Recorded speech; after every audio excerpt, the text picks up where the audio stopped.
Hey guys, Art17 here, and we're back to school after Thanksgiving. Hope everybody had a great dinner and time with friends and family, and back safe wherever you're going.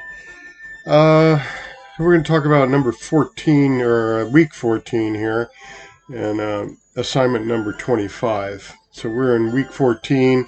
We have one more week of assignments, and then it's the final project is due, but this last week 16 has no assignments other than completing the final project, which was to mat and frame one of your best artwork and or one that you did special for your final, but it needs to be matted and framed and sent to me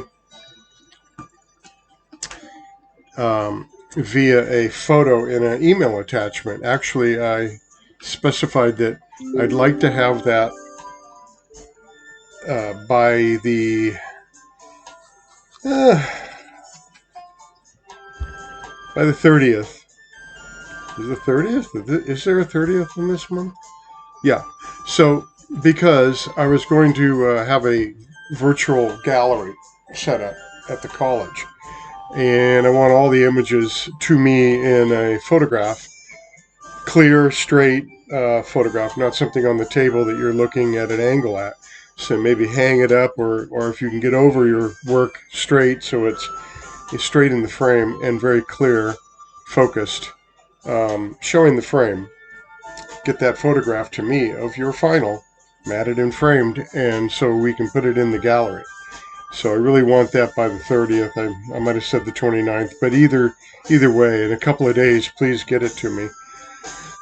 And so that's kind of early, right?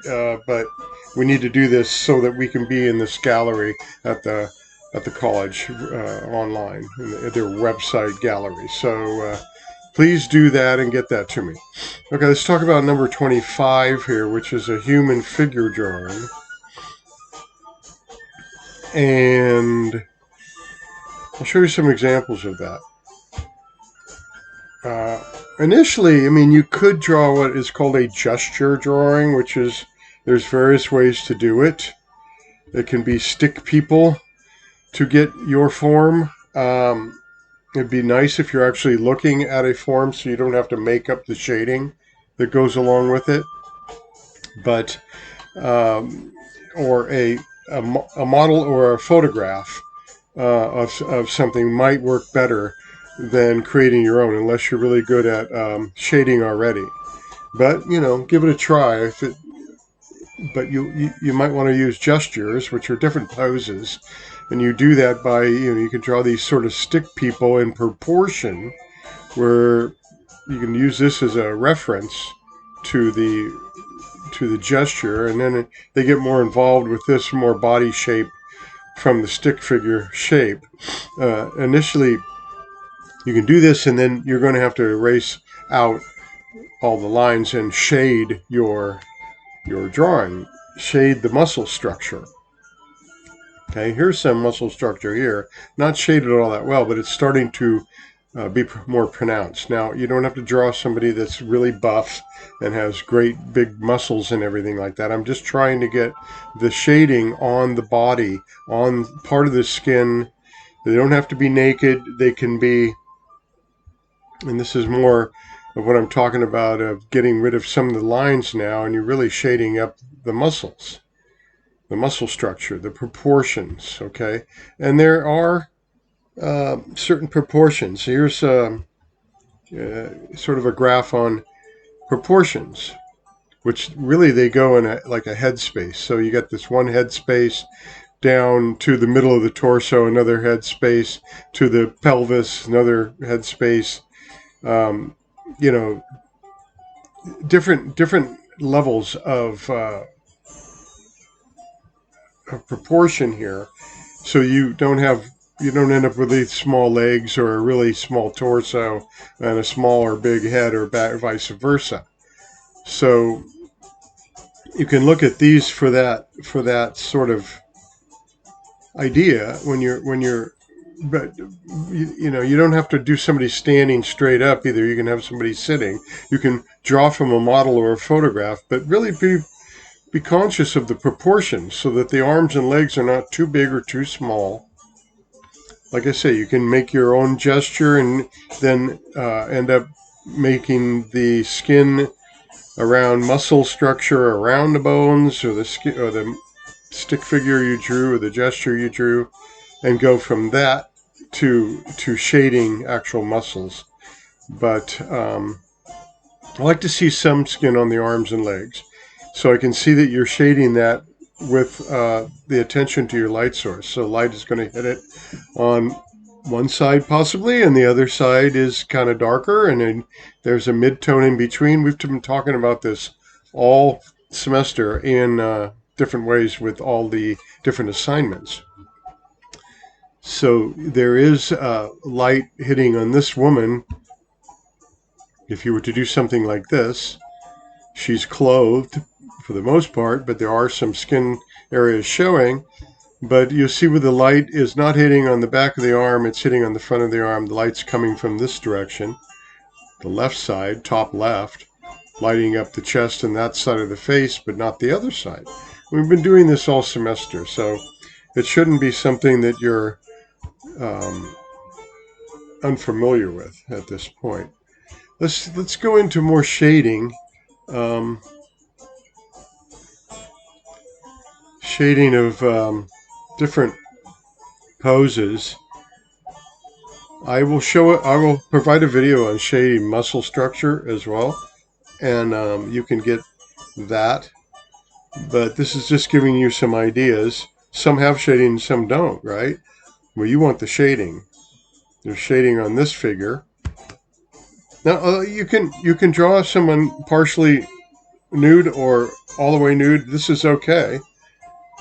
Or it's just a human figure, for goodness sake, and you don't have to. You can put clothes and at least have arms or legs showing, so I can see that you're shading part of the body skin areas correctly, okay?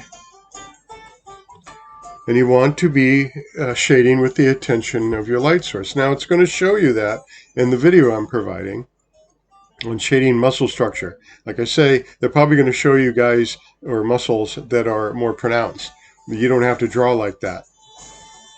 You can draw in any position. Okay, it doesn't have to be standing or running or moving, or it is kind of very small to see, but that's the back side, kneeling down. You could have somebody laying down or partially sitting or something, okay? There's some shading on muscle structure. This is void of any shading, which all skin tone has a shade to it.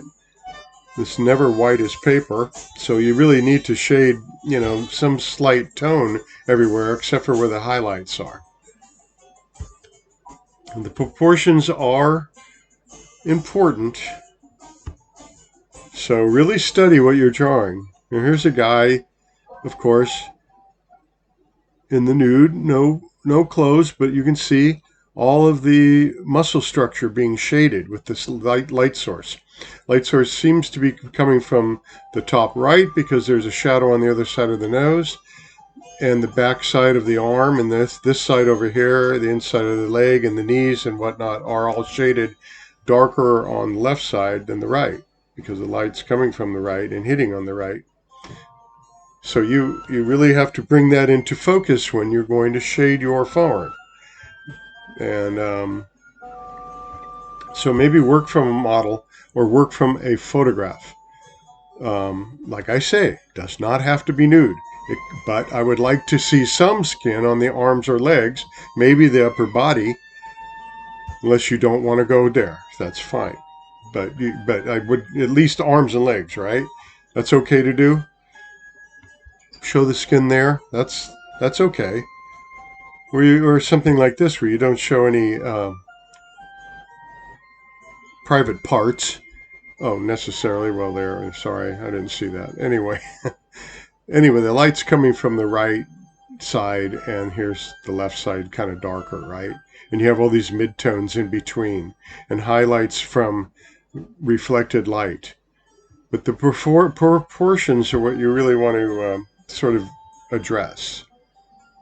And you can do that from gesture drawings. You can look at the template I showed you earlier, which I can go back to.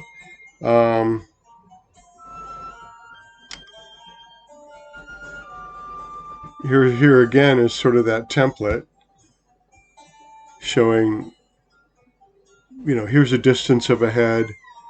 This is probably a head and a half. That's a head, head. So they use the head distance, the proportion there, to map out the rest of the body. So that from the neck to the pelvis is probably 2 head lengths. And then from the pelvis to the middle of the calves here is another 2 head lengths. So those do help. Okay, if you have somebody standing up. When it's sitting, it's a little harder to do it that way. But you can get there just by making a gesture of this person. Like this is sort of starting with a gesture drawing, making sure, well, are the arms too long? Are they too short compared to the torso? And back and forth. And then you start shading that with a light source direction. Now you figure that out, or have someone standing in front of you or modeling for you. That would be good. Quick gesture drawing is very good. And then you start honing in on where the proportions really need to be. And then the details and the shading start coming. And pretty soon you end up with something very pleasing that's shaded. Okay, so watch the video on shading muscle structure. I'll have a gesture drawing one too, and we can go back to any of these. Human figure drawings had the proportions, and the gesture drawings like this. So there's plenty of the sort of the proportions of different age groups and whatnot. Here's a good one. So here, 1, 2 to the breasts, down to the middle of the stomach, to groin area, to the middle of the thighs, knee area. This helps you sort of make the proportions so you don't have a very large head or small head, or big torso, small torso, vice versa, on and on. So look at these. You can get them right here on Bing, and or go to the other areas. All right. To the other, I went to Google for shading, and that shows you more of the shading. When you talk about drawing figures, they're going to show you the gesture drawings and the templates on the proportions. But make sure you watch that video, and make sure you get your final to me in the next couple of days, okay? So matted and framed, one of your best artwork, or a special one you did. It can be one of the assignments or a special drawing painting that you did for this class, for that final. All right, get that to me ASAP. All right, we'll talk to you next week, which will be the last week of assignments, and then there'll be a week of makeup.